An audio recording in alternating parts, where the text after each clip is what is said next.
Tasty tasty চিংড়ি মাছ দিয়ে পাট শাক রেডি।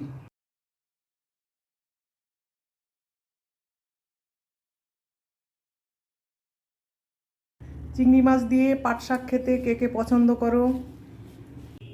পাট শাকগুলো ধুয়ে নিলাম, এবারে কেটে নেব। এখানটায় আছে চিংড়ি মাছ, ছোট চিংড়ি, এটা দিয়েই বেশি ভালো লাগে খেতে। নুন হলুদ মাখানো চিংড়ি মাছগুলো ভেজে নেব। দেখো ভাজা হয়ে গেছে লাল লাল করে।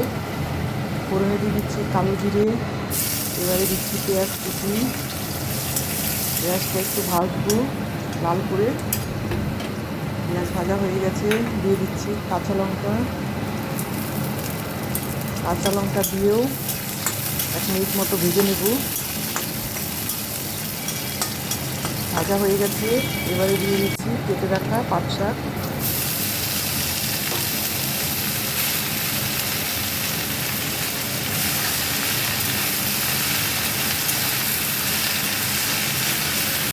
দেবো পরিমাণ মতো নুন।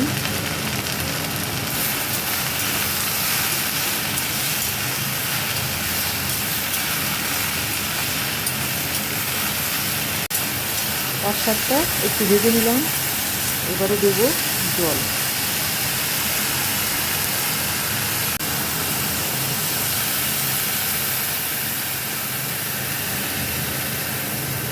স্বাদে গন্ধে ভরপুর এই চিংড়ি মাছ।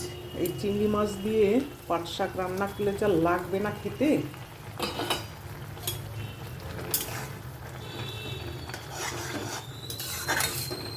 ছোট চিংড়ি, এরকম ছোট চিংড়ি দিয়ে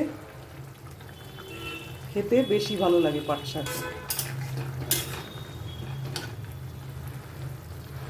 আরও 5 মিনিট মতো রান্না করে নিই, ঝোলটা কমাতে হবে।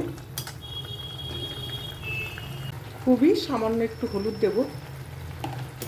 তৈরি হয়ে গেছে চিংড়ি মাছ দিয়ে পাট শাক। এবারে নামিয়ে নেব। দেখো খুব বেশি ঝোল নেই, বেশি ঝোল থাকলে খেতে ভালো লাগবে না। গরম ভাতের সঙ্গে যা লাগবে না সেই স্বাদ। টেস্টি টেস্টি চিংড়ি মাছ দিয়ে পাট শাক রেডি। কে কে খাবে চলে এসো।